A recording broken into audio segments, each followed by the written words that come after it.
はい、どうもこんにちは。屋根裏実験室です。今日はですね、とうとうポンプに液を導入していこうと思います。はい、で、これただの水、アルコールって書いてありますけど、中水なんですね。はい。で、これがポンプの入り口ですので、ここにつないで動かしてみようと思います。このポンプなんですけども、流速設定が、0.05 から上は10まで、要するに最大 10ml までいけるはずですので、ここいっぱい量がありますから、たくさん流したいので、10と設定してポンプを動かしてみます。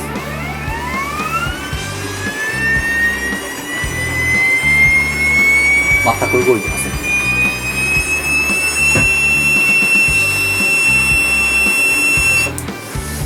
見ての通りですね、基本的に高圧ポンプって勘違いされている方が非常に多いんですけども、ポンプは押すことは要するに圧送ですので、強く押すことはできるんです。高圧で押すことはできるんですけども、引くことはできないんですね。なので、例えばこんな感じでチャポーンとつけたとしても、ポンプは流すことはできません。要するに、ポンプの中に空気が入ってしまっているので、そいつが液で満たされないと送液をすることができない、要するに液を流すことができないという風なポンプになります。これを見ていただくと分かるように、中にちょっと気泡を入れてみました。で、引っ張るとどうなるかというと、当然気泡は膨らみますよね。で、これをですね、逆に押してみます。ギュッと押してみます。そうするとどうなるかというと、気泡は圧縮されて、球に近づこうとするんですね。こんな感じで。ポンプの構造ってどういう作りをしているかと言いますと、まず中に、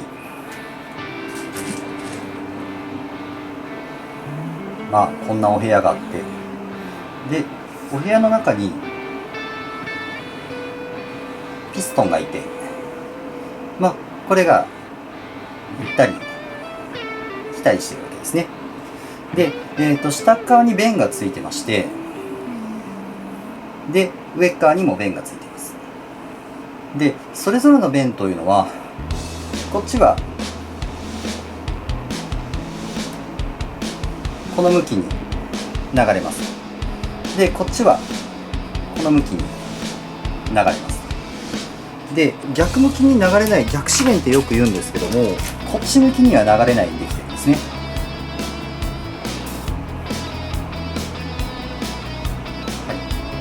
そうするとどういうことが起きるかと言いますと、まずこっち側ですね、ピストンが引く方向に動いている時というのは、こっちは入ってきませんから、これが溶媒チューブにずっとつながってるんですけども、ここから入ってきた液はこのお部屋の中に入ってくる。で、今度はじゃあ、こっちの動き、要するにピストンが押してる方向に動いている時にどうなるかと言いますと、当然のことながらこっちは行きませんので、こっちに行きますと。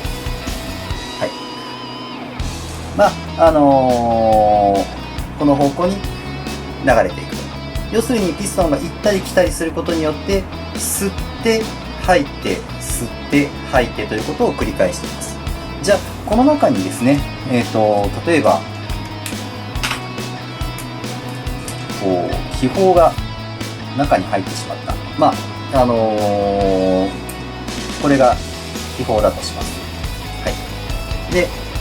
中が全部空でもいいんですけども、こんな気泡が入ってしまうとどうなるかと言いますと、引いた時は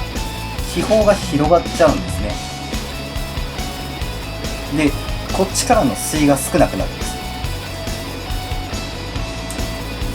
で、押す時はどうなるかと言いますと、今度は気泡がちっちゃくなるんです。そうすると、こっちからの押しというのは少なくなっちゃうんですね。ということが起きるというのが一つ目の理由です。で、これ逆止弁ってどういう構造をしているかと言いますと、実はこんなドーナツ状の輪っかが中に入ってました。で、ボールが中に入ってるんですね。はい。で、ボールが、下から上に流れるときは、ボールが浮き上がることによって、液は流れていきます。はい、こんな感じですね。で、じゃあ、こっち側、要するに、逆こちら側を止めるときはどうなるかと言いますと、ボールが、このドーナツの輪っかにピタッとはまって、で、流れなくなるという動きをしております。で、空気が入ると、この中に空気が入ってしまうとどうなるかと言いますと、ここに例えば空気が入ってしまうと、ボールはですね、浮いたままになっちゃうんです。で、浮いたままになってしまいますので、こっちの液も、こっち向きの流れも、こっち向きの流れも流れてしまうということが起きてしまう。空気が入ってしまうと、この手の高圧送液ポンプというのは全然流れなくなってしまうというのが、この理由になります。なので、一番初め、その液を中に導入してあげないといけないんですけども、いろんなやり方があるんですが、はい。まずはですね、ここ、ドレインがあると思います。で、ドレインにですね、こんな注射器をつないで、で、バルブがついてますので、こいつを緩めて、このチューブをよく見ておいていただくと、中に液が入っていくのが見えるんですね。で、ですね、よく見ると、半透明なんで分かりにくいんですが、チューブの液がここまで来ているのが見えております。はい、で、そうしましたら、チューブの中に液が満たされていると、今、ここからポタポタと来てると思うんですけども、見えますかね。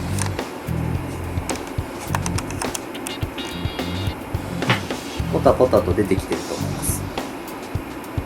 要するに今、サイフォンの原理で、ここから入ってきた液が、ここまで出てきて、ここから今、垂れてる状態ですね。はい。ここまで来てしまうと、ポンプは液を流すことが可能です。と、今の方法がですね、メーカーさんなんかがよく言ってる、一番簡単なエア抜きと言ってる方法なんですけども、他にもいろいろ方法はありまして、はい。で、どうするかと言いますと、まずですね、最低限、例えば、ここ、容器からチューブが今これつながってると思いますけども、このチューブの中に液が満たされていれば、要するに今、空っぽですけども、例えば、シリンジでギュッと引いてあげて、この中を液で満たしてあげます。よいしょ。よし、来た。はい。で、チューブの中に液を満たしてあげると、こうやってサイフォンの要領でですね、水面よりも、中に液が満たされていれば、水面よりも出口が低ければ、そこから液が出てくるという原理を応用して、で今この状態でつないでしまえばですね、例えばポンプの中が空になってたとしても、今水面の方がだいぶ高いですので、ドレーンを開いてあげると、ここから液が出てくると。要するに、この中に液を満たしてあげることができるわけですね。はい。で、サイフォンですので、高低差が大きいほど、押す力は強くなります。よし、OK です。要するに、水面と、出口との高低差の差が大きいほど、液はたくさん流れるわけです。ですので、液を流す力は強くなります。容器を機械の上に置いてあげると、ここからここの高低差は非常に大きいですから、後ろから押す力って余計に強くなるわけですね。例えば詰まってて流れにくかったとしても、これだけ力がかかれば、下からは今バルブを開けると結構すごい勢いで出てきました。はい、要するに強い力で押してあげることができる。はい、で、そうしましたら、ポンプボタンを押してあげると、今ここがポンプの出口ですけども、結構な勢いで出てきました。はい。これで、ポンプは中に液が満たされた状態になったということですね。ここまでが、ポンプに液を導入するまでの流れでございます。例えばですね、この手前に例えばデガスターですとか両媒切り替え機ですとかいろいろついてる可能性はあるんですけども、基本的には大まかなその原理とか流れというのは変わりません。ポンプに、空気を入れてしまってはうまく動かないですよ。例えばデガスターがついててもすごく大きな気泡を入れてしまうとうまく動きませんし、例えば溶媒をいくら脱気したとしてもポンプに液が導入されてなければ液は流れてくれません。高圧ポンプというのはそういう性質を持った、要するに空気で引くことはできませんよと。でどっちにしても引くこと自体、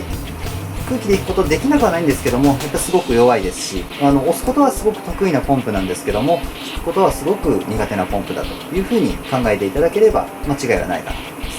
す。まずはですね、このポンプの性能を確かめてあげようと思います。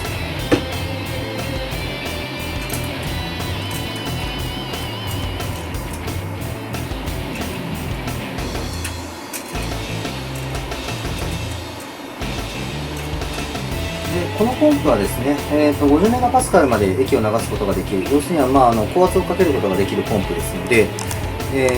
50までしっかりかけてみようと思います。で、下側、今ここに表示されている数字が、Pmax ですので、Pmax を50と設定してあげて、プレスマックスですね。はい。で、ポンプボタンを押すんですけども、今何をしたかと言いますと、カラムキャップって言いまして、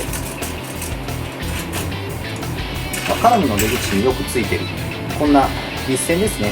をポンプの出口につけてあげました。で、10はちょっと速いので流速をちょっと落としてありますけども、ポンプの出口に立線をした状態でポンプボタンを押すと、中に気泡が入ってないきれいに液で満たされた状態ですので、圧力がちょっとずつ上がっていきます。で、このポンプはですね、耐圧50メガパスカル、結構高圧まで持つポンプですので、おそらく50まで上がって止まることと思います。上限設定が今50で設定されてますので、50までは上がると思います。この状態でですね、例えば、上がりましたね。で、トラブルオーバープレスという風なエラーが出ましたけども、これであれば50メガパスカルしっかり出てると。で、50メガパスカルから落ちるのもすごく遅いので、おそらくはポンプとしての、性能というのは十分出てるのかな。上がるのも早かったですしね。例えばですね、ポンプの中に気泡が、ちっちゃな気泡が入ってたとすると、上がるのがすごく遅かったりとか、上がらなかったりとか、そういうことが起きちゃいます。ですので、例えばカラムをつないで圧力が上がらないですというときは、ポンプのこのヘッドの中にですね、気泡が入っているということも、あり得るわけですね。無事に50メガパスカルまで、圧力が上がりました。で、落ちも少ないので、おそらく気密性はある程度出てるかと思います。で、溶媒の位置ってですね、例えば、上に置かれてたりとか、横に置かれてたりとか、ややもすると下に置かれてたりするんですけども、じゃあどこがいいんだと、いう話なんですけども、入り口側のジョイントってそんなに耐圧性が高くないんですね。なので、例えばあんまり高低差があったりすると、間から漏れてしまうことが起きやすくなる。で、ただですね、例えば下の方に置いてしまうと、今度は下からの吸い上げ、要するにポンプ吸うの弱いですので、下からの吸い上げで例えば気泡を噛んでしまったり、要するに減圧状態になっちゃうものですから中発泡しちゃうんですね。で、特に夏場の気温が高い時なんかですね、減圧状態になって発泡してしまう、要するに冬で大丈夫だったとしても夏ダメになってしまうとかですね、あとは溶媒種、クロロホルムとか結構重いですので、クロロホルムなんかを下の方から引っ張ったりするとかなり発泡してしまうことが多いです。で、あとはですね、その溶分酸素の量っていうのも当然ありまして、例えば混ぜた直後ですごく発泡している状態だという状態の溶媒をですね、例えば下から引っ張ろうとすると、発泡して、空気を噛んでしまう、要するに中から空気が入ってきてしまう可能性が高いです。で、ポンプ高圧ポンプですので、空気が入ってしまうと、正常に送液ができなくなってしまいますので、できればその溶媒の位置っていうのは横か上か、はい。で、あんまり上はあまりおすすめはしませんけども、上か横であればそんなに問題はないという考え方で間違ってはないかなと思いま